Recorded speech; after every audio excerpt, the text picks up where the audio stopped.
thousands of kids and responding to those kids that have high lead levels. So here's just a couple of kind of high level things that we do under our CDC cooperative agreement programs. So we collect childhood blood lead surveillance data, which is basically get all blood lead test results for everybody, not just children, but for all Oregonians. We try to increase screening and testing rates, provide outreach to reduce the occurrence of lead poisoning is what we kind of used to call it. We try not to say lead poisoning much anymore. Collaborate with other health departments on case management, and then connect lead exposed children to services, which is kind of one of the things that, I'd like to touch on as well today, is just ways of collaborating with other agencies.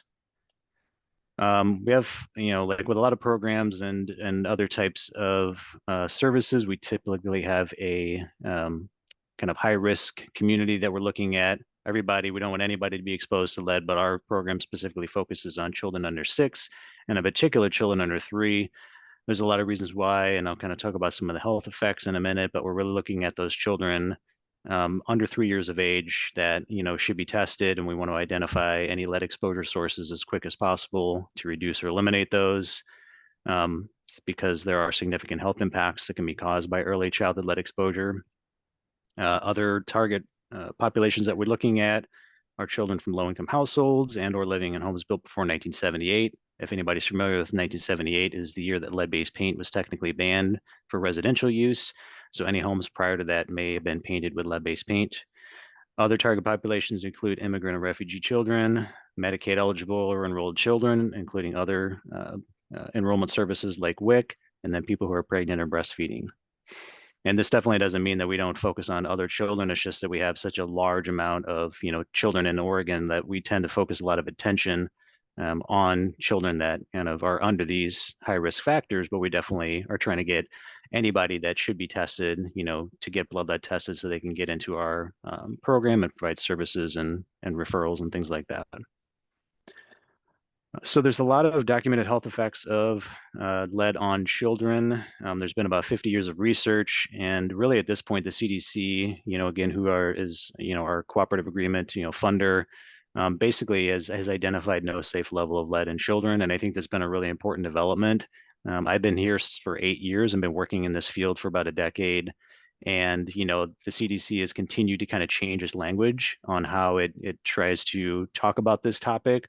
And at this point, we're no longer even talking really about lead poisoning or like an elevated blood lead level. They're trying to shy away from that language and really talk more about children who kind of meet these certain threshold criteria for higher than what most children's blood lead levels are, because they're basically saying if there's any lead in a child's blood, it's not a safe thing.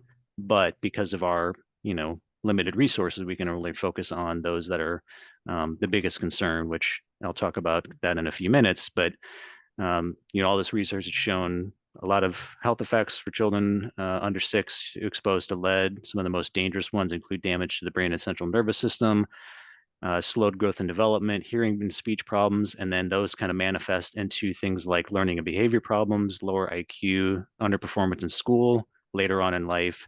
And the interesting thing about lead exposure is that a lot of times children don't show any signs or symptoms of being sick. And so it's really important to understand all this from, like a referral service program, medical providers, the community. Everybody needs to understand this problem can really go unseen. And so we want to make sure that the children who are at high risk or on certain programs need to be tested, because they don't always show any kinds of, sickness or illness symptoms, even if they've been exposed to high amounts of lead.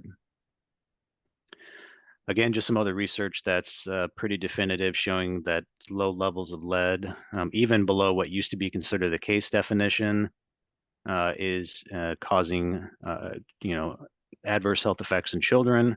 And so we want to work as hard as possible to reduce these exposures, identify those kids exposed to lead, and help, families reduce those exposures going forward. And also try to do as much primary prevention activities as possible. It's weird that CDC kind of funds us more to do kind of that secondary and tertiary prevention activities. We try to do more kind of upfront outreach, but because of our limited capacities, a lot of times we're unfortunately dealing with the children who have already been tested and had high lead levels, and we're trying to work to reduce further exposures. But Also, just programs like yours and other programs that might be out there providing information around reducing lead exposure before it ever even starts is really important. And we'll talk about that later on. Just some other things that are kind of concerning, along with like the health impacts for children, and developing kind of later on in life. There's other things out there that include things like many federal and international agencies basically now state that lead exposure is a, carcinogen. It can cause cancer. So it's not always, stated in like curriculum for lead-based paint contractors and things like that. But this is a big concern as well, as that exposure to lead, whether you're, potentially an adult, child, adolescent, whatever, may end up causing cancer later on in life. So it's another big concern that we want to reduce exposure to lead as much as possible. So then, there's a lot of recommendations for testing and screening, and then there's some requirements for testing for children in Oregon and really nationwide. And this is part of what our program does, is tries to, not necessarily educate medical providers, but make sure that they understand that there are ages where children should be either screened or tested. And there's kind of two different ways of describing that, or I'll talk about that in a minute. For children at certain ages to be tested for lead. So if they're screened, it's typically using a questionnaire to find out if they're high risk. Testing is just doing a blood lead test, and certain populations are actually required to just be tested and not screened. And like Oregon, like most other states, kind of falls in line with a similar type of testing policy. There are some states that actually just test all children no matter what, or are supposed to. I think states like New York, maybe Louisiana, they just test all children regardless of if they're high risk or not. Oregon doesn't do that. And CDC really kind of recommends more of a targeted approach the way we do, unless there's some reason why it just seems like all children should just be tested. So again, testing is important, or screening, because there's really no way to know if a child's been exposed to lead unless you've obviously seen it happen. But I'll give you just an example from something interesting that happened last week. We had a child that went in for a blood lead test, had a very, very high blood lead level, probably one of the highest in the state. And based on our recommendations and talking to the health department and the medical provider, they went in and got an x-ray and found a penny lodged in their throat.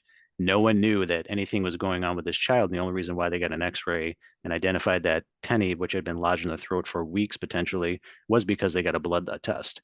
So as important as identifying lead exposures are, it's also really important for identifying other things too. And so we just want to make sure that if kids should be tested, we want to get them tested.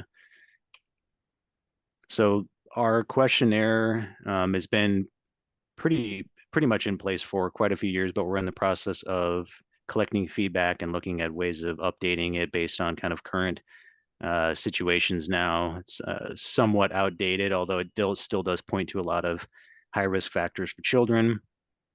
In general, children at 12 and 24 months should be screened using this questionnaire, or before 6 years of age if they've never been screened. So if any of you have children, or if you have family members or friends that have children at these ages in Oregon, they really should be getting this questionnaire or being asked these questions during these 12 and 24-month or before 6 medical appointments to identify if the child is at high risk for lead exposure. And the idea is, if the answer to any question is yes or don't know, even if it's I don't know, what you're talking about, or I can't answer the question, the provider should just circle that and go ahead and do a blood lead test. So the important thing to know is that for children on Medicaid, which I'll talk about in a minute, they're actually just required by federal law to be tested and not screened. So this is for all children that aren't technically on Medicaid or Oregon Health Plan. And like I said, a lot of other states kind of align with this. This is the recommendation that comes out of the American Academy of Pediatrics. It basically states children should be screened at certain ages. There are recommendations that actually start at 6 months. Ours start more at 12 months, but we are looking at this as potentially something that might be revised later on. But I think that 6 and 9 month is kind of more anticipatory guidance, but also potentially screening children very early on to see if there's any possibility for lead exposure. The 12 months is kind of like that starting age, because that's when children are becoming most mobile, and they're putting, their hands and their mouth and toys, and they're grabbing things, potentially putting their mouth on windowsills. So that's kind of why it's typically started at the 12 months. But some recommendations say go to all the way back to 6 months. So as I said a minute ago, children in Oregon that are on Medicaid or the Oregon Health Plan are actually required by both state law, which is within this Oregon administrative rule, and federal law to be tested for lead. And the questionnaire that I just showed a few slides ago should not be administered to those children. They should actually just be blood lead tested. And like I said, this aligns with the Medicaid lead screening requirement. And this is part of what we try to do is make sure that providers across the state understand that this is actually required. It's not an option. Like they're the ones that are required. It's not families or children that are required. It's the medical providers that are required to test these children if they're enrolled in Medicaid, and to make sure that they understand that this is in place in Oregon and it's been in place for some time. But as I'll talk about in a few minutes, there's been some confusion around this. And so we've had to make sure that providers know that now Oregon is aligned with this and that there's no question that these children have to be tested for lead. So technically, our data, whenever we, look at our annual testing rates, for children on Medicaid at these ages, they technically should be 100%. That would be the ideal. Of course, that's never going to happen. No state ever has 100% of their children get tested who are on Medicaid. But just knowing that, the next slide, you'll see our actual levels of children on Medicaid that are getting tested, and it's nowhere near 100%. So this is 2022 and 2023 showing our very low testing rates that actually got lower last year, unfortunately. But if we look closely at how many children were tested, there was actually more children tested last year, but there was also a significant increase in the amount of children that were enrolled in Medicaid. It almost doubled. So that means our testing rates went down, but our actual testing numbers went up by a few thousand kids. So it is encouraging, but it also continues to show that we're definitely not getting anywhere near 100% of kids on Medicaid that are, to be tested for lead. So there's a lot of work to be done. And, I'm always just curious to know also, like, what are people's opinions about this? Because, we are basically mandated by the federal government, and, CDC continues to hammer it on us all the time as to, why is there not more kids in Oregon tested for lead? And, we kind of have to say we're doing the best we can. We're trying to notify medical providers and working with our Medicaid partners and things like that. But we've also heard a lot of interesting kind of anecdotal information from the medical provider community around the state as to why they don't do testing. And some of it is a reality of it's just really difficult to do a blood lead test on a 1-year-old. Potentially doing a venous draw is very, very challenging, but there's other issues too. And, it's always just curious to know, like, what are people's opinions around requiring all children on Medicaid to be tested for lead? And I'll just give you one example. We heard, again, anecdotal information, but from one county that they believed almost that requiring those children only on Medicaid to be tested is putting an undue burden on those children and those families. And so they actually are pushing against that requirement. And, I think it is a very interesting point. I've actually shared that information with the CDC, but it is kind of interesting is that, yes, those families are actually having more pressure put on them to get tested or having to potentially do follow-up testing, whereas children who are not on Medicaid are technically just to be screened. And if they answer no to all the questions, they don't have to get a blood lead test. So it's also helpful to look at some of this data from a regional perspective. So it's helpful to kind of look at it from the Coordinated Care Organization perspective, where children are getting tested, maybe higher rates as opposed to other places in the state. So just without like digging into the data or anything, you can see that there's a variety of different percentages or testing rates that we see for these children under 3 for testing rates. Some in the 20%, area, which is, really the highest numbers that we get. Some are less than 1%. And so that's really discouraging. And we're continuing to try to find out why this is the case, why kids are not getting tested. And sometimes there's pushback, sometimes there's confusion, sometimes there's just, a lot of reasons, as I kind of mentioned, one, anecdotal information around, why children are being tested, but it's kind of, we're continuously trying to understand the problem, survey providers, find out, if there's something that we can provide that would be more helpful. But there's just a lot of room for improving those testing rates. And just to compare with some other states, this is not the greatest graphic. It did come from the Office of Inspector General a couple years ago, but it did point out some other states and what their testing levels were. So, as a direct comparison with our neighbor to the south, California, you can see that their testing rates were about 42% for kids around 12 months and 27% for children around the 24-month age. And that's the lowest of the 5 states listed here. So we're nowhere near that percentage. So we definitely have a lot of, work to try to get to those higher percentage levels. So one of the things that we thought might increase testing rates last year was the kind of the new effective date for rolling out all of the EPSDT programs for children under 21. And I think it did. Like I said, I think our target number, our actual testing numbers went up. It's just that there were a lot more kids enrolled in Medicaid. But, since this happened last year, we've tried to make sure that providers know that, this is part of the EPSDT requirements, that children at these ages have to be tested for lead. This is what they should be offered. And I think in the past, before 2023, there was a lot of confusion around, the Medicaid waiver, different reasons why children, were not getting those EPSDT services. And now there's no, it's completely definitive, like they have to be getting these tests. So we're encouraged by the fact that since January 1st of last year, this is more in place now, and that, providers should know that this is part of that EPSDT service. So we get a lot of tests done every year.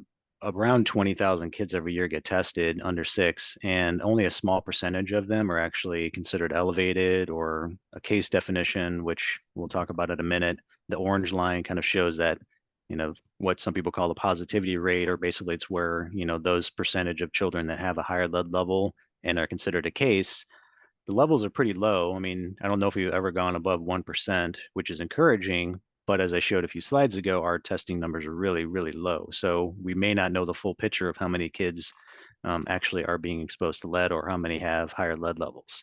And so again, it's really important to try to test more children to understand, what is the actual amount of children that have higher lead levels or are being exposed to lead. And the only way to know is to get that test done. And we actually have also heard just recently, I think last week, again, anecdotal information, but some medical providers see numbers like this and they feel like, well, maybe in Oregon, our testing positivity numbers are so low that maybe there's not really a need to test children anymore. And, that's concerning because, again, we don't know, if we don't have a higher amount of testing, what those levels and numbers actually are. But also, even at this low number, we're still talking about, upwards of 125, 130 kids with high lead levels. And there may be many more that we just don't know about. So we want to make sure to identify those kids. And by doing testing, we get that information. There's kind of another way of looking at the numbers by month. This is from our Tableau site that pulls data from our Orpheus disease surveillance system. In 2022, there was more, especially early on in the year, around the refugees that were coming from Afghanistan into the United States. Those children, unfortunately, were coming into the United States already with high lead levels because they were experiencing exposure in their country of origin. So that's why some of those levels, especially early in 2022, were pretty high. But we've continued to kind of see the same trend of about 120 or so kids every year have high lead levels. So now I'm going to talk about some blood lead testing. There's some not great pictures in here, but I'm just trying to show like how blood lead testing is done in case people don't know how it is performed. It for the most part shouldn't be really traumatic, but the unfortunate side of blood lead testing is if we get a high lead level doing like a finger prick test, we need to get a venous draw. And like I said a few minutes ago, some providers may be hesitant to do it because that venous draw is just very traumatic for a little child. So here's kind of the two flavors of testing for lead. Really, blood lead testing is the only approved and agreed upon way to test for lead. There are other things like urine analysis, hair, fingernails, things like that, but really the only definitive test that we use and have a standard for is a blood lead test. So capillary is the least traumatic option. There's even a heel stick option for really, really young children or newborns, but most often it's a finger stick test. And like I said, if it is elevated, then what we recommend is doing a venous draw. And so there's a couple of ways of doing that, a couple of different options for capillary testing, but really for venous draw, it's just that's the only way to do it is out of a vein. And I'll talk about why in just a minute. So this is, typically how a capillary test is done. It's kind of like the hemoglobin test. You use a little lancet, it pokes the child's finger, and you get just a tiny bit of blood, and that goes into a vial tube that then you would either test on site or send to a lab.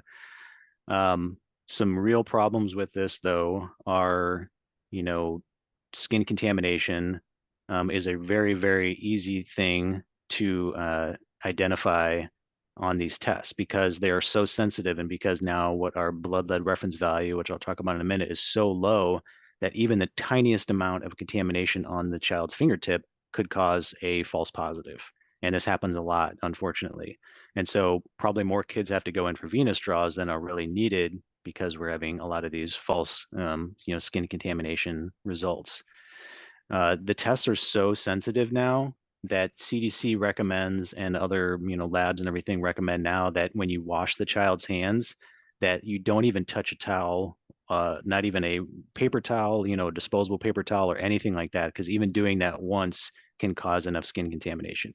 So it's really important that when the child's hands are washed, they have to just air dry them. They don't touch anything. They don't, touch the hallway when they're walking, from the bathroom or touch a door handle or anything like that. And so that's really important. And that's, again, a way to minimize those false positive results. The kind of three different ways that are typically, or three different ways of analyzing or sampling and analyzing blood lead or capillary blood lead specimens is on site, which there's one point of care testing analyzer, which is the one on the left. It's the LeadCare 2. There are some problems with it, and there's been some significant recalls associated with that machine, but it is still the only point of care analyzer where you can do an on-site test and get the results in about 5 minutes. So in a lot of ways, it's still great, but it is very, it has its issues for sure. And everybody, including the CDC, knows that. The other ways are doing, capillary sample to a reference lab or doing finger or filter paper testing, but that is not really approved or recognized by the CDC because there are a lot of contamination issues. So really the best option is capillary sampling and sending to a reference lab, but there are also challenges with that we've heard from providers trying to do this. So it's not an easy thing, and that's probably another reason why maybe we're not getting high testing levels. But again, drawing blood from a child, 1-year-old child is there's going to be lots of challenges. So if we can overcome those, the important thing is we're trying to test children to identify if they've been exposed to lead. So the venous draw, like I said, is kind of the confirmatory result. So if we get that as the first result, then the child doesn't need to go back in for another test. For our rule, and actually for CDC now, I've seen that they basically have we're in alignment with CDC. They basically consider a confirmed result to be either venous test, which there's really no chance for skin contamination through a venous draw, or if the child has had 2 elevated blood lead or capillary blood lead tests drawn within 12 weeks of each other. So that's actually in our rule, which I'm glad CDC is kind of aligning with that, is that because the thing is like if we get an elevated capillary and then we get another elevated capillary at the next test in a couple of weeks, there's something going on. There's something that as long as the provider's office is doing everything they're supposed to in order to wash the child's fingers, those two elevated capillary results are showing us that the child is touching lead, they're getting lead on their fingers or something is going on. So at that point, we can consider that confirmed. And that is actually in our new rule that we can confirm that with those two capillary tests, which is kind of nice because we can move forward with case management and not wait around maybe for weeks or months for a venous draw to happen. And in some situations, some kids just, you cannot do a venous draw on them. The phlebotomists, contact us and they say, there's no way I can get this to work. We can't get the blood drawn. Let's just do another capillary test. And at that point, it just makes sense to do another one. So as I mentioned early on, we get all blood lead test results, and typically we get most of them now through an electronic lab reporting system where, our all like these hundreds, sometimes thousands of tests every day are coming into our system, and they're just basically being screened out and kind of auto filtered and gone through a bunch of different converters and all that. And the ones that are elevated may come in that way also, but they might also come in through a fax. A lot of times medical providers will just send us the day that they get that elevated result, they'll just send a fax to us. And then from there, we can get that into the system and start moving forward with what I'll talk about next, which is case management. And all tests have to be reported to us. If they're elevated, it's within 1 day. Everything else has to be within 7 days. So case management is really, what happens when we get a result that is above our case definition. And at that point, we kind of move forward and do a lot of collaborative work, like I said, outside of our tiny program with health departments and other agencies, service providers, things like that. So the CDC about 12 years ago now established what they call the blood lead reference value. And that helps all of the state and local health departments to kind of identify a blood lead level that kind of kicks everything into action. So basically initiates case management or initiates public health action. They make it really important to note that it's not a health-based level. It's not a level that is of concern, which is what they used to call it years ago. It's basically identified here in the slide as the 97.5 percentile of blood lead levels among U.S. children aged 1 to 5 from the 2 previous NHANES cycles. So if you're not familiar with the NHANES, is the National Health and Nutrition Examination Survey. And CDC looks at that data every 4 years, and they basically make a decision of whether or not they need to update the blood lead reference value. So up until 2021, it was 5 micrograms per deciliter. And then in late 2021, they had a advisory committee that got together and talked about a lot of different things, one of them being adopting the new blood lead reference value, which they did. And that is now at 3.5. So it took Oregon 2 years to adopt that in our rule. So up between 2021 and October of last year, our case definition still said 5. We were working on, revising that rule, which is, if anybody's done that before, it takes a long time. But we finally got that in place in 2023. And so that's what the case definition is now in Oregon as well. So again, it's not a health-based standard. It's not a regulatory standard. Actually, any state is not required by any law or anything like that to adopt it. But CDC really recommends that we do, especially those that are funded, which is basically all states at this point. So for those that aren't, I think CDC probably looks to them as, when are you going to update your levels? We expect you to do it pretty soon after we do it. But it is a lot of work, and we identified. Before we adopted the new case definition, we had a couple of advisory committee meetings, and we basically identified how many additional cases this would create once we change the blood lead reference value, and it basically doubles the amount of cases that we have. So it took a lot for us also to be ready to respond to that amount of cases, which is a lot for our tiny program, and then all the health departments out there that are also stretched to their capacities for sure. So again, our case definition is 3.5 micrograms per deciliter. This aligns with the CDC. BLRV is how we, the acronym that we use. And this is also for pregnant lactating people in Oregon. Adults are a separate thing, so I'm not going to get into that. But they do have kind of a separate surveillance and monitoring program that's also operated out of OHA. So once we get a high lead level, or what I'll say above the BLRV, which is 3.5, kind of is a lot to say, but above that blood lead reference value, We basically create a case within Orpheus, which is our disease surveillance system. And from there, we basically can connect securely through the local health department to do communication back and forth and kind of decide what next steps are, needed.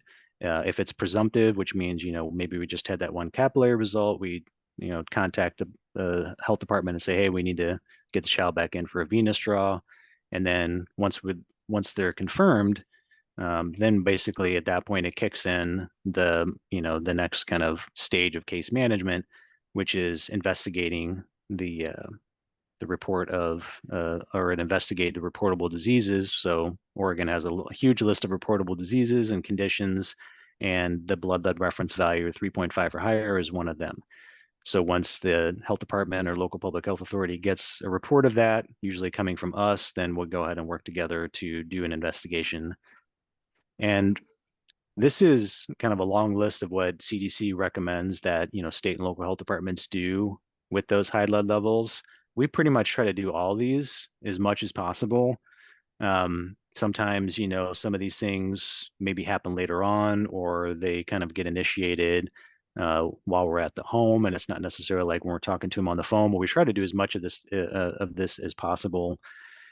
So, really it's contacting the family. We have an investigation questionnaire where we kind of start the conversation around, where is the exposure potentially happening, ask a lot of questions. We may decide to do a home visit or investigation. So we work with the health departments, or OHA sometimes just does it on our own. And then also a lot of those follow-up services that we try to get families into. So recommending iron deficiency screening, talk to either medical provider or other programs like WIC about nutrition and focus on calcium and iron uptake or intake. And then we also try to get them into the early intervention or special education program, because a lot of those kind of health impacts may be delayed later on in life. So we want to make sure that those children are meeting those developmental milestones, and then following up with testing. The way we kind of know if we've been successful in what we've done is, the next test result should show a decline in the blood lead result. And if it doesn't, then that tells us that exposure is probably still happening. If blood lead levels get really high, so like 20 or above, which is this example I was talking about last week where the child swallowed the penny, their level is about a 30. Then we have some additional things we recommend, including x-rays, because we want to make sure or look for any kind of material that might be, swallowed, stuck in the GI tract. And we have seen many cases where when the child goes in for the x-ray, they identify like a bullet, or maybe like a lead paint chip or some kind of material that's still lodged within their system. And it's really important at that point to think about, of course, with the medical provider taking the lead on that, if they want to do any kind of bowel decontamination or some way of extracting it. So like with that penny incident, the child was in the hospital, they had to pull the penny out of their throat. I actually went to the house, tested the penny. It did have lead on it. We're still not sure where the lead came from, but if something like that stays within their system, it can continue to cause lead exposure and be a really, really, dangerous situation. So we want to identify that as quick as possible. And then really with all this case management activities, the most important thing we're trying to do here is identify and reduce exposure to lead. So a lot of times, like with this case last week with the child swallowing the penny, a lot of other things, we talk to the family, they don't really know where the lead exposure is coming from. So it's sort of up to us to be kind of detectives to help, identify it, and then work with the family to reduce that exposure going forward, and then, follow up with any kind of programs that might be relevant for that child. And it's definitely not easy. If we're going to do a home investigation, we have a lot of different tools that we utilize, including things like an X-ray fluorescence analyzer, dust, soil, or paint chip sampling. We'll do water sampling. Sometimes we'll test products for lead, or take them back to our office and do further analysis, send them to a lab. And it's a lot of work, and sometimes we don't unfortunately identify the exposure source. I mean, we may not be getting all the information directly from the family. We try to get as much out of them as possible through the questionnaires and things like that, but sometimes it's really tricky. And I've definitely done investigations where it's just like, really don't know where it's coming from. The important thing is if the child goes back in for another blood lead test, that the levels are going down. That's the really important thing. But if we haven't identified the source, sometimes it's like, well, hopefully they don't come in contact with it again. Sources of lead, along with, kind of the more common ones. Like I said, homes built before 1978 that may have lead-based paint. There are a lot of other things. Um, water you probably heard about in the news sometimes. Other things like toys or jewelry, recalled items, traditional home remedies and cosmetics, jobs and occupations, which is a big one everywhere, Oregon included, having family members, adults work in lead industries. And to some degree, we still don't have a lot of data on yet, but children living near airports, especially those that have propeller-driven airplanes that still use leaded aviation fuel. So just a couple of other kind of slides of some findings we've had over the years and during investigations. Like I said, a lot of times it is lead-based paint, may be deteriorated, may not necessarily be deteriorated, may be coming in from outside. So they may have contaminated soil that then is being brought into the home on shoes or pets, things like that. There are a lot of other sources that have been pretty obscure and have had to take a lot of digging to find, sometimes in newer homes. And so, you're not necessarily looking for lead-based paint, you're looking for other things that the family is encountering or using unbeknownst to them that may have some kind of lead in them. Even things like this was this race car that I identified last year where no one realized that, one of the family members took it to the local airport, small airport, and filled it up with leaded aviation fuel and then started the car up in the garage and contaminated all the surfaces with lead. And actually, the entire family had high lead levels. So there's just things that the family is doing sometimes, and they just don't realize that there is, very dangerous amounts of lead in these things.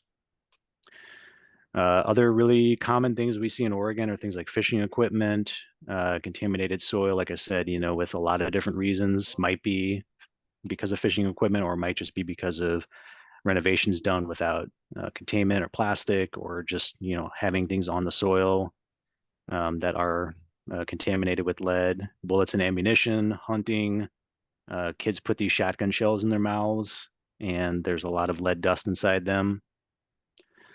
And we've identified some products over the years with high levels of lead. This one came out of a couple of homes last year when we were investigating. Almost like the one that I did, home was like brand new. So we're not looking for lead paint. We're not looking for lead in water. There's got to be somewhere else that it's coming from. Ended up being this product from Vietnam. We did a whole investigation with FDA, and it actually was recalled, and was kind of a nationwide issue. So lots and lots of families were using this product, and we identified it in Oregon first. So this again is why it's important to test kids, because sometimes things are happening that are a larger systemic issue that we only identify through blood testing. Some of you may know or remember this thing that happened late last year and early this year, where these apple cinnamon products, or apple cinnamon puree products, were recalled because they had high amounts of lead in them. Came from the cinnamon that was ground up in Ecuador. The company or the person down there that was doing it was actually adding lead to the raw product to probably make it heavier, more colorful, more marketable, and ended up poisoning what probably was hundreds of children across the United States. Some other common things that people hear about are water. Thankfully, in Oregon, our water systems are not anything like they are in other parts of the country. We really don't use a lot of lead service lines. Most of the time, plumbing in homes, especially those homes built between 1970 and 85, have copper piping with lead solder. That's a common source of lead. Sometimes galvanized pipe actually releases some lead over its lifespan. I've actually seen this in cases before where the pipe, even though it's galvanized pipe, still has a lot of lead in it. And when water sits in those pipes, it can actually accumulate that lead. And if you turn the water tap on and don't flush it out, you're actually getting quite a bit of lead in that first kind of amount of water that's coming out of the faucet. Other things that are important for families to know is, like I said, rinse it, or turning on your water and kind of letting it flow for a little bit. Cleaning aerators, using filters that are rated to filter for lead. So these are all kind of recommendations that we provide to families. You may have seen this before. This is a pretty old brochure out back in the 2001 from EPA.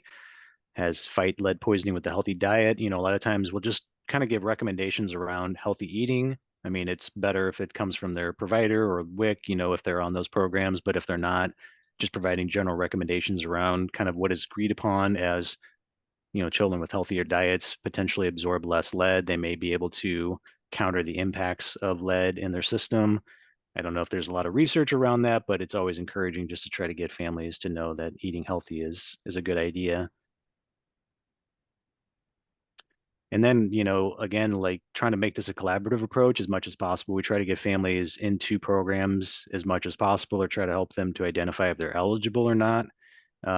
Sometimes they're not really interested, but still giving them that information, and they can obviously make their own choice. But, you know, one of the uh, or I'll talk about in a minute here, some of the important partners that we have out there. But if folks know of other programs that are out there too, it's really great to hear about other things that maybe we don't know about. Some of the more common ones that we typically reach out to or try to connect with families are obviously WIC, which is why I'm here today. Do a lot of work with WIC.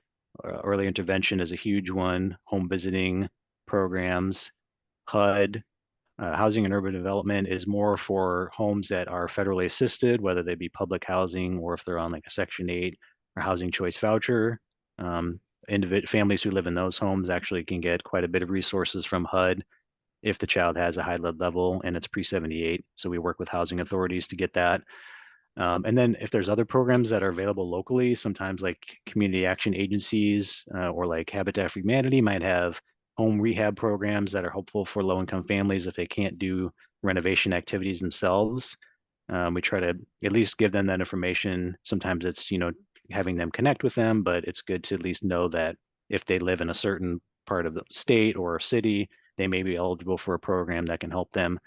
The downside is a lot of times, a lot of our cases are renters, and there's not a whole lot of programs available to renters for, fixing their homes, especially if lead-based paint is identified as an exposure source. It's more often for homeowners. So we have limitations on what we can provide to tenants who live in pre-78 housing.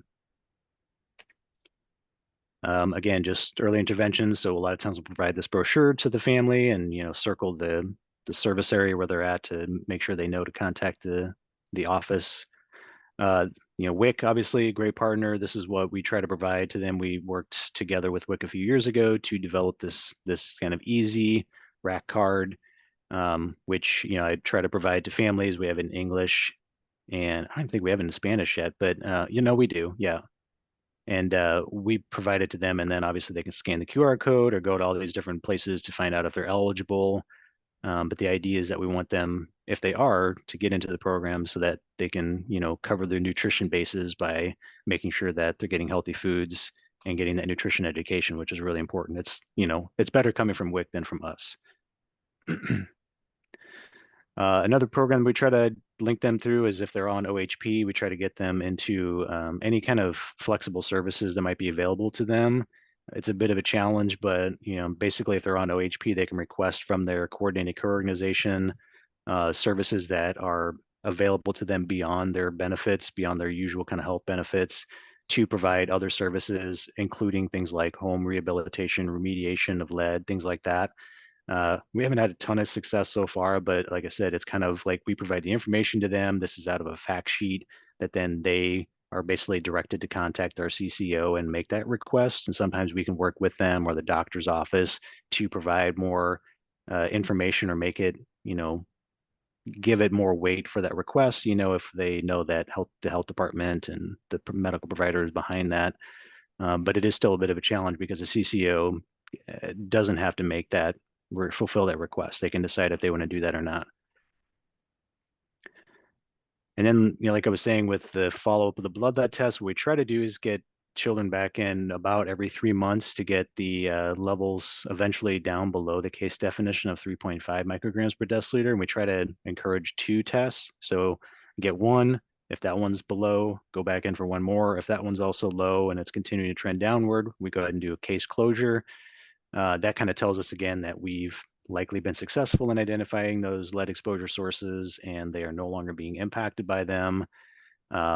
Sometimes we have families that just do not want to talk to us anymore. They don't follow up with us. Obviously sometimes they move out of the state and then they're out of Oregon. Sometimes, unfortunately, we have medical providers that just decide we're not going to test this child anymore. And they just, and that's their decision or the family's decision.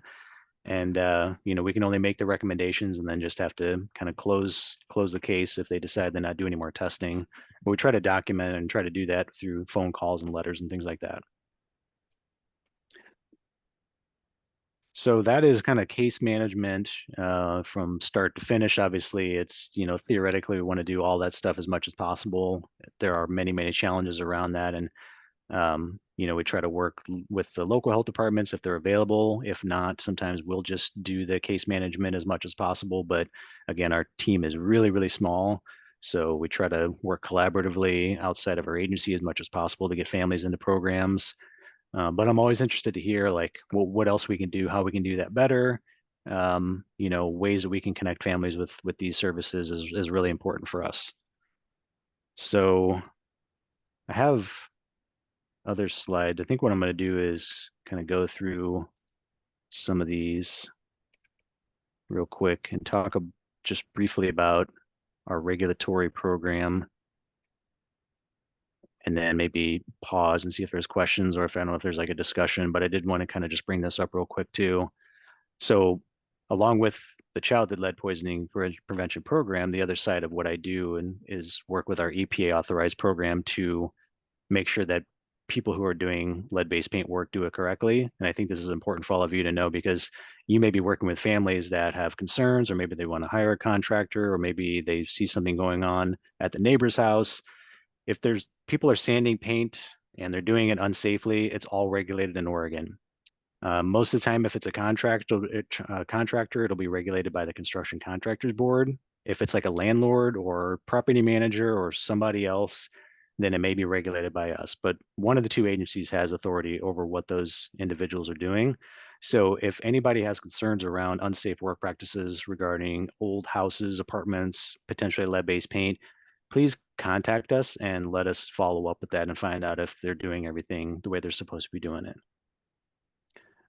Here's just a couple of pictures of what some of this work might look like. They may be taken off siding, not have any containment, have open garbage areas where people can get in, and, kids could potentially touch lead contaminated materials. All that is not good. And so we want to make sure that when people are doing this, they're doing it safely. This is kind of what work should look like. There should be plastic signage.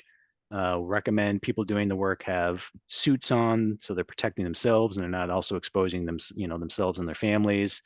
Any kind of mechanical equipment is hooked up with vacuums, and all that dust is being pulled into the container of the vacuum and sealed. So it's like a HEPA vacuum where all of that dust and material goes into. And then cleanup is done correctly. And so by the time the job is done, it doesn't look like there was ever anything there, because they've completely cleaned it back to what it looked like before the work started. There should be no dust or paint chips or anything like that in the area. It should be completely clean of all of that. And what we try to do is tell families, if you're interested in hiring a contractor, make sure that they are from a licensed contractor with the Construction Contractors Board. And if it's pre-78 housing, that they, use a lead safe contractor that has training and is licensed to do that work.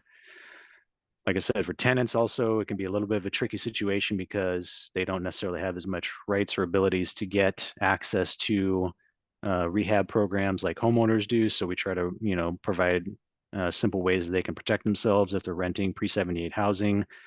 And along with that, we try to educate landlords too about what they should be doing or what they're required to do to make sure that they are doing things safely. If they hire somebody to do work, paint disturbing work, they hire, like I said, those licensed contractors that are actually able to do that work. And then also childcare facilities also have certain regulations around what they should be doing. And so we have brochures, to provide education to them to make sure that children are protected.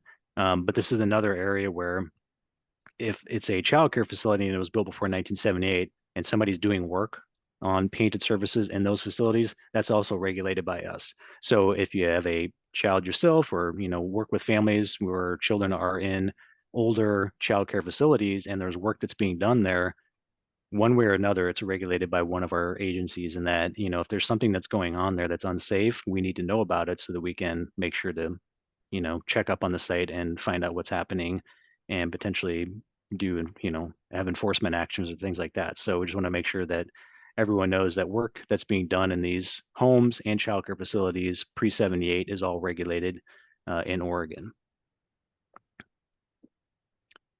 So it's 3:30, so I'm going to pause and see what I should do, or if there's questions, or if there's a discussion or something like that. Thanks, Ryan. Yeah, I think we have a couple minutes for questions, Okay. and then we'll transition to a discussion with Erica. So does anyone feel free to type it or raise your hand. I can monitor the chat.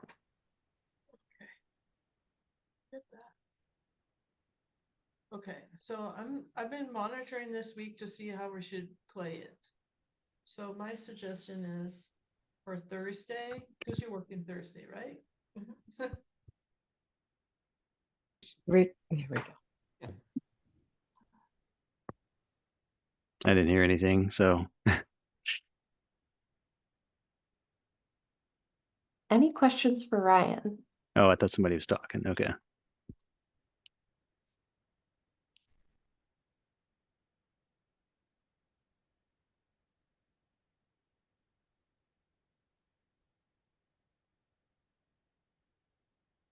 Hey, Ryan. My name's Kat. I'm a WIC dietitian in McMinnville. I personally had lead exposure as an infant, and my family only found out because of anemia of, very low hemoglobin result at a doctor's office visit when I was about 6 months old. And that was from exposure to lead paint in a home that was older than 1978. And, at WIC, we check hemoglobins regularly. Is there any other recommendation from you guys how WIC can, best support this endeavor to try to make sure we're getting families to have their kiddos' lead level checked? So this is where I always kind of, put it back on folks at WIC, and just to remind me. So I believe there's a question or some way that you're asking if a child has had a blood lead test, and if not, is there some kind of recommendation around working with the provider to get them tested, especially if they meet that, age level, which they should, because you're servicing children under 5. So is that the case? Am I remembering that correctly? Because I know that's a Head Start requirement that they ask, and if the child doesn't have one, Head Start has to work with the family to get a test. So that's similar with WIC? We So do this check. is- Oh, go ahead. Yeah, sorry, I just wanted to interrupt. We will be chatting about this. Kind of our next piece is kind of like how can WIC play a role in this, and kind of what are we moving toward, because we haven't had a question on our questionnaire up until now, but we are moving toward that. So Kat, if I guess after I share my brief section, happy to continue the conversation as far as WIC's role in this, but yeah, we are hoping to play more of a role in this coming out in the next several months. Awesome, Erica. Thank you. I guess that was a good segue. I didn't intend to. But that's a really, thank you for sharing that personal story. I feel like that's really important to hear, and that, it kind of shows the importance of lead testing. And, one of the reason why we do this is, to identify obviously exposures happening, but potentially other issues as well. So, we just really feel like that lead testing at that early age is really important. And I see Ashley's hand up.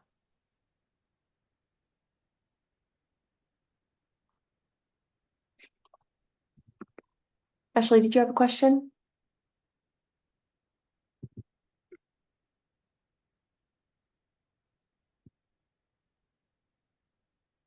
You're muted if you're trying to talk.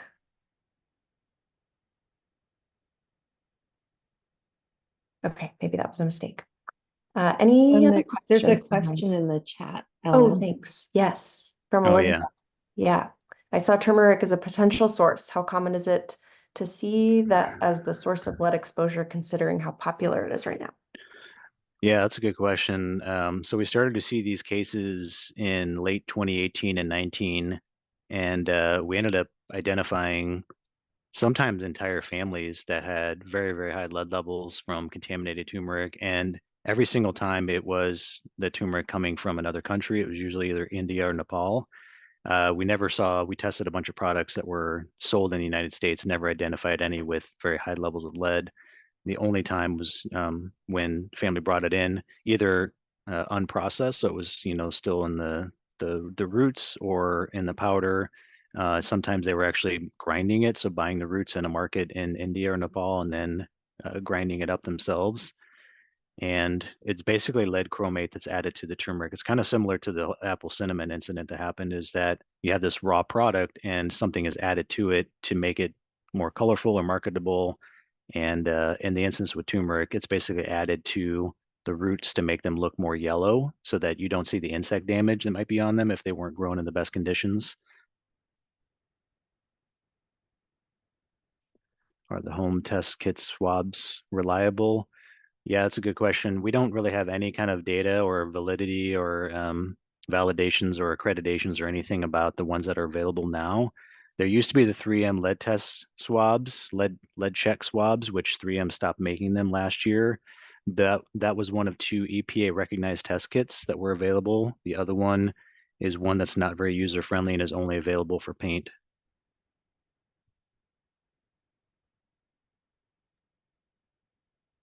And Ellen, Ashley says Ashley, she can yeah. unmute. Okay, you're reading Yeah. it now. Okay. Thanks. Ashley, go ahead. Hi, can you hear me? Yeah. Sorry, You're I'm welcome. like signed on from 2 locations and having trouble with both. Okay. I have a question. I've heard from various sources over, excuse me, maybe the course of the past year or so, that there are higher than acceptable levels of lead in some clothing and children's clothing and toys that are coming from various like fast fashion websites and apps. And I was wondering if this is something that you've heard of or if it's a valid concern. Yeah, that's like the really difficult to track down because we really only know about them when the Consumer Product Safety Commission, which is a federal agency, basically puts out a notification that a product exceeds their lead paint ban. And when that information goes public, you know, they post it on their website and then everybody has access to it. But until that, we don't really know about these products that may be more widely spread than we know. We may identify them if we do an investigation and we know maybe the child puts a zipper in their mouth that's painted and then we do a test on it and identify it as having a high, you know, concentration of lead. But it's really hard to know without some agency like buying the products and doing testing and then notifying the public about if they're exceeding those regulatory limits. So yeah, we don't really know the scale of this, just like we didn't know the issue with the apple cinnamon product until FDA notified everybody about it. Okay, and then I guess my next question is kind of in the same vein as the home testing question, but what would be a method of finding out like, hey, is this safe? Like if you were to just pick a sample from something and you were interested in knowing if there was lead in it, like what would you do? So there are some very standardized tests that, you know, like regulatory agencies and like public health will use, but sometimes they're tricky when you're dealing with consumer products. So like if it's like clothing or like a toy, we're not going to say necessarily that those swabs that are available are necessarily not correct or not giving you a correct result. But the problem is that no one has validated them, provided any scientific data on them. So if you activate them, you know, either in vinegar or water and touch them to the surface, if you don't get a reaction, we don't know if that's true or not. And so if you go on assuming that there's no lead in that surface that you just tested and that wasn't correct, that may continue to, you know, cause exposure. And so we have no real ability to state whether or not those are correct. It's frustrating because there's limited things we can do, I think. And I guess the thing that we try to recommend the most is watch the Consumer Product Safety Commission's website. You can sign up to get recalls for lead and other products or other types of contaminants. But I mean, outside of buying a $20,000 to $30,000 X-ray fluorescence analyzer that we use during investigations, there's really limited things that the public can do. You know, if you have like a powder or food, you can send it to a laboratory to get it analyzed. But for like fabrics, plastics, wooden toys, it just becomes more tricky to do something like that. So yeah, it's just kind of like follow the CPSC, Consumer Product Safety Commission, and other information like that. But I hate to say it, there's just really not a lot of great testing options that are out there. Okay, thank you. Thank you for that and your patience with me. No, it's probably, yeah, no problem. Are children chelated therapy to reduce? Yes, our children, children treated with chelation therapy. Doesn't happen very often in Oregon. I've been here for 8 years, and this has only happened one time to my knowledge in Oregon. We had a child with a blood lead level of about 45 micrograms per deciliter, and they put the child on chelation. It's pretty, it's very similar to like chemotherapy does potentially a lot of harm to the child body. So we don't want to get levels that high, and that's why we try to really work quickly to reduce exposures. But it does, it is one of those tools that's available to medical providers if blood lead levels go above 45 micrograms per deciliter, which thankfully rarely ever happens in Oregon.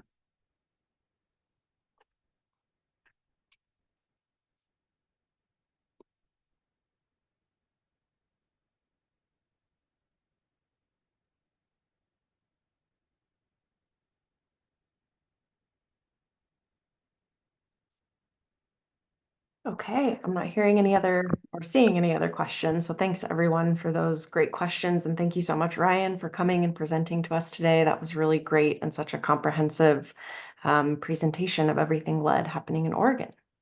Yeah, thanks for the opportunity. I appreciate it.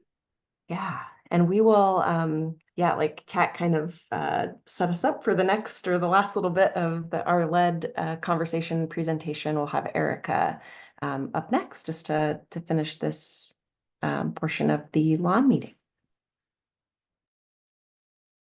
Wonderful. Yeah. Thank you, Ryan. That was really great. So I will get a few slides up here in just a minute, but so as most of you probably know, the state team underwent a management evaluation from FNS in February of this year. And we had been aware for a while that lead screening and referral was kind of a focus area this time around for the ME process. And so this kind of is helping us to refocus on how we want to do lead screening and testing referral in Oregon WIC. So part of what I'll share today is kind of preliminarily what we think our plan will be, but our plan for addressing this does need to be approved by FNS. So what you'll see today is a little bit of a preview of our risk in service that will be coming out pretty soon here, we hope. And this will just be the lead specific portions. So let me hopefully get my screen share going.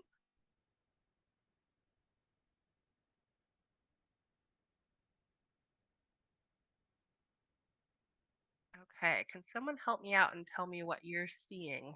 Yeah, it's the lead screening / testing referral.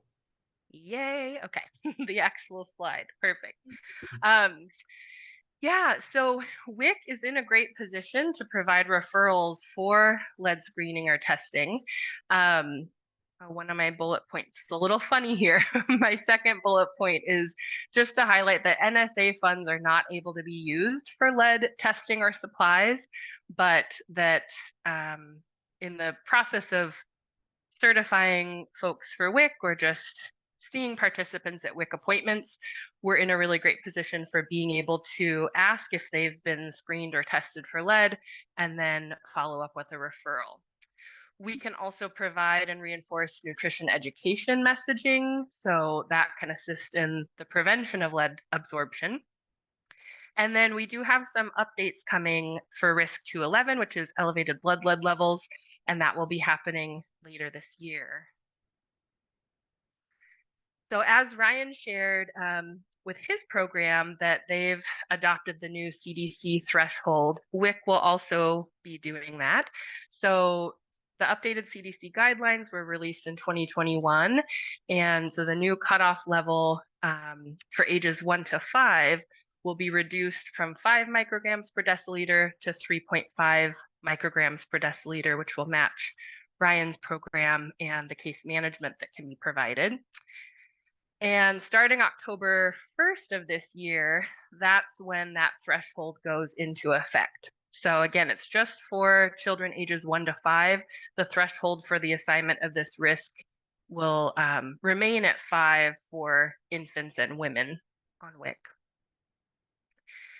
And I just wanted to let you know that for almost the past 2 years, we've had this more specific RAC card available to Ryan's program, and they're able to send this out. This is just the front and back, similar to our usual WIC outreach RAC cards, but it's lead specific, so that if folks have been identified to have an elevated blood lead level, in case they're not already engaged with WIC, they get this sent to them. And let's see, so we will have a new question on our health questionnaire in Twist, and it'll be related to lead screening or referral. We don't have the exact wording for that yet, but in order to help this be more widely adopted, especially at each certification and mid-cert appointments, we want to be having this question in the questionnaire. And if the child has not been screened or tested for lead, or the parent's not aware, then a referral will be required. So far we just have 3 required referrals for immunizations for DTaP, 24 months or younger, for OHP, and for substance use, but this will likely be a 4th area for a required referral. So more details to come on that in the risk in service. And then for nutrition education, so prevention seems to be, per research, the best method. So limiting potential exposures, maintaining good nutrition is the best prevention to protect the body from absorbing lead. So some of those key factors are vitamin C, calcium, and iron intake. And those, especially a good iron status, can help limit the body's ability to absorb lead. So when we're providing nutrition education, many WIC foods help provide these key nutrients, and that can be reinforced. And I'm just curious if anyone has had this come up in their appointments with participants, if there's any specific nutrition education messages that you've used with families regarding lead.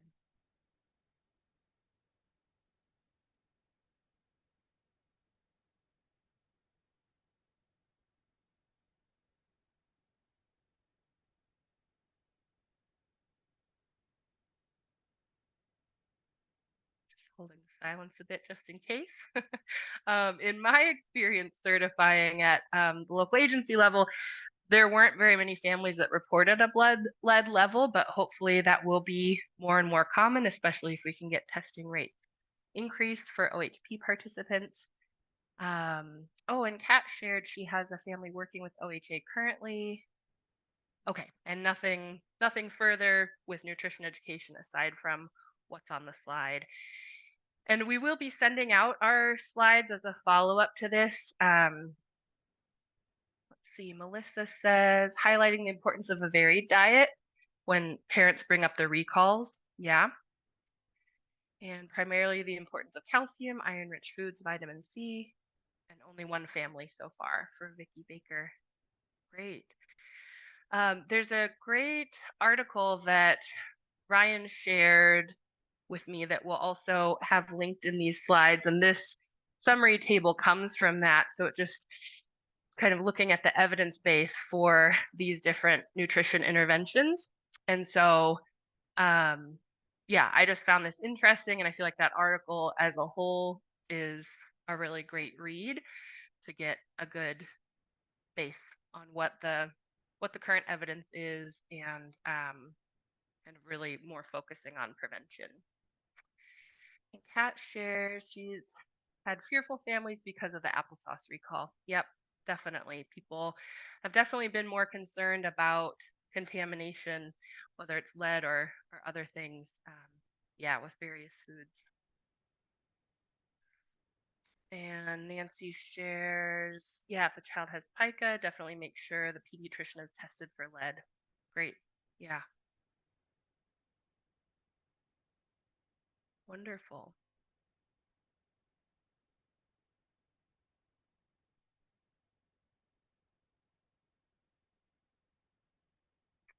And Beth asked, was the applesauce recall just in pouches? Yeah, it was like the was it Wanabana? I don't know how you pronounce the name, but it seemed like it was mainly one brand that was pouches. And even though it wasn't a WIC approved food, we still did send out a memo, and Ryan also checked in with me to see, did WIC get the word out about this? And we had already done that. And Melissa shares some cinnamon was recalled as well.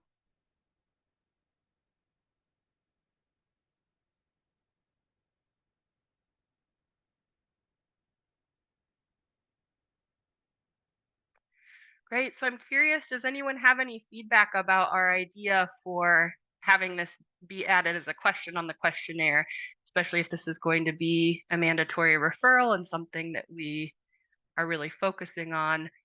Seemed like putting it on the questionnaire was kind of the best way to have that included more routinely in our appointments. Any feedback on This is Autumn in Jackson County. I have a question, and apologies, I couldn't get the raised hand feature to work. Let's see here, and I'll turn off my camera because that's not working. So we only have one pediatric provider in the area currently doing lead testing. And then we have one FQHC, so one federally qualified health center that was doing lead testing, but it was more of the provider that was there at the time. So my only concern with the referrals is we don't have a lot of options as far as providers to test. Yeah, so you're curious, yeah, who would we be referring to, especially in your area? From my understanding, and maybe Ryan could help with this as well, the testing could / should be happening at Well Child Checks at these ages. So if that is their provider, it still would be a referral to that primary healthcare provider. I mean, they might also be referred to like LabCorp or different places to get a blood lead test. By their The medical other provider or issue is something. that the participants that we have seen with lead, high lead levels in the past, they have been primarily Spanish speaking. So if their primary provider doesn't do the test, primary care provider doesn't do the test, it's going to be difficult for them to navigate referral processes through things like LabCorp and things like this. I think this is really wonderful and the direction we should be going in. I'm just concerned about, you know, as we start to screen with this question, really making sure we understand the referral landscape so that there are places to refer them to.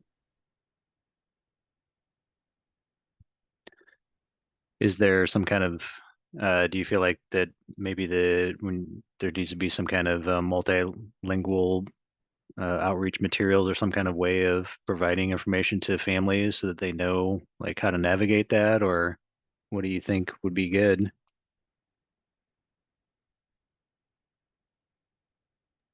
Well, I think the best thing would be to refer to the primary care provider, but I guess what I'm trying to say is that the primary care providers aren't doing it. And so, if you're Spanish speaking and you're trying to advocate for a service that your primary care provider doesn't provide, it's even more challenging. So those are just a couple of the barriers I have to doing like the mandatory question and the referral screen right now is just making sure I know that this is a test that is available in the community, regardless of where your primary care is at.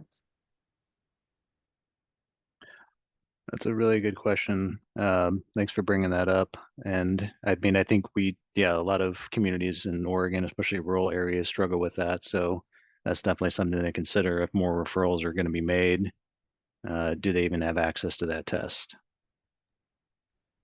Yeah, so in preparation for rolling this out, thank you for bringing that up, Autumn. And Autumn's from Jackson County. I don't know if she shared that, but yeah, that is something to consider, and each region would kind of need to know some of that information as far as where tests were available. So if you are unsure in your area, maybe that is something that Ryan could help support us in a bit of just seeing if there are local resources if you're not aware of them, but primary healthcare provider will typically be a good one.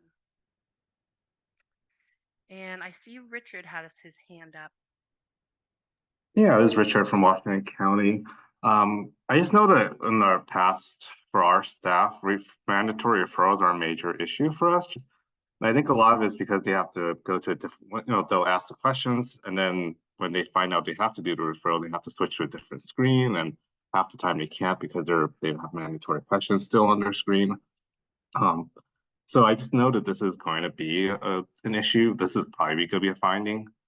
I'm just wondering if there's anything we can do about, like maybe in Otis, if there's any kind of way we can get it so that maybe when they find out that they have to do that referral, that there's a way to add it on that screen right there in front of them instead of having to remember to switch to a different screen to add it, or just some way to help them remember to do it, because otherwise I know this will be a finding for us.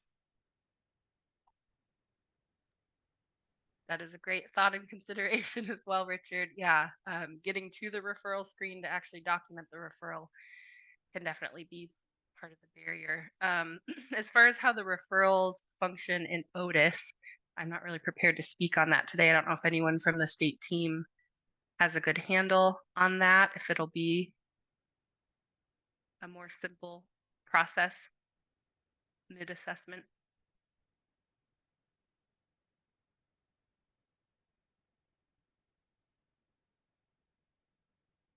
Well, more to come on that as well. Oh, Mary, did you have something? No, but I wanted to tell you had several good comments in the chat. Yes, I see that. Yeah, Greg has a couple in here. So concerned about how would we help families actually get a test done if they report to us that they're not, concerned about families who will land in the space of WIC said to get tested, but my PCP said it doesn't matter. Yep, that is a great consideration. I feel like sometimes we run into that with hemoglobin as well. Kat asked, would referral to county public health be an option outside of PCPs? I don't know that all county public health are set up for testing. I know that there's some counties where like environmental and public health has looked into their own testing equipment. So I don't know about in your area, or Ryan, if you have more to add on that.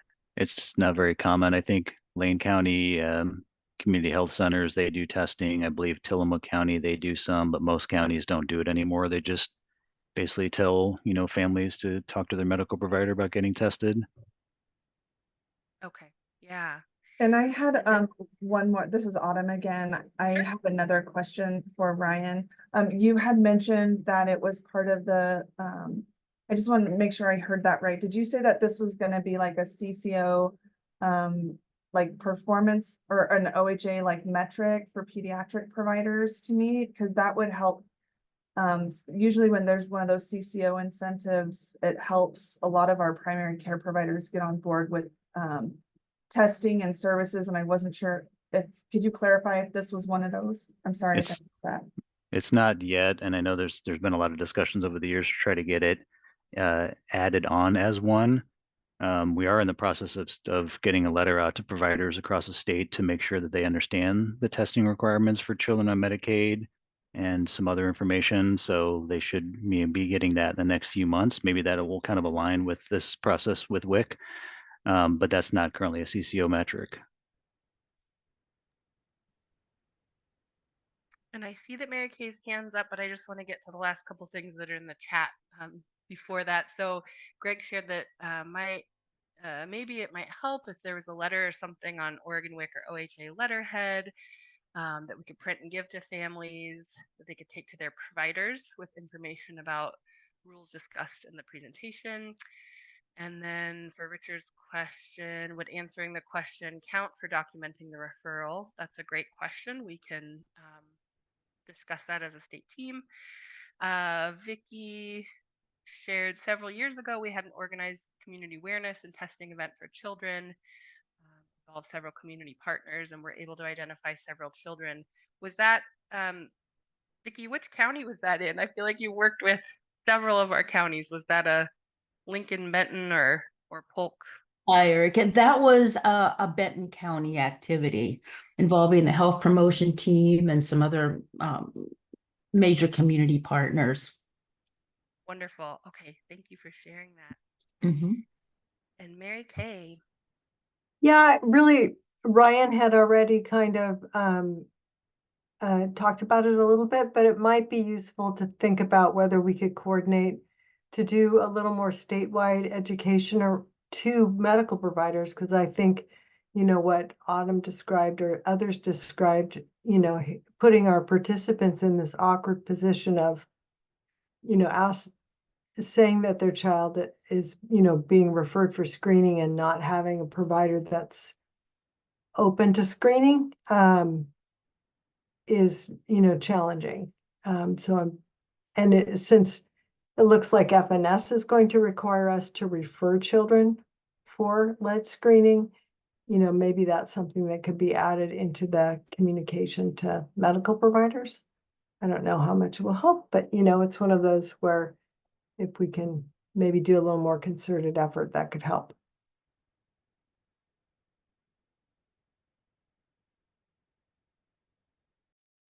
What's the timeline on this new referral requirement? Well, the risk threshold changes October 1st, and so depending on hearing back from FNS about our corrective action plan for the ME, it might be something that we know of in order to get it into our risk update, but there might be a little bit more lead time. So it seems like within the next 6 months or so, we should have this decided and rolled out.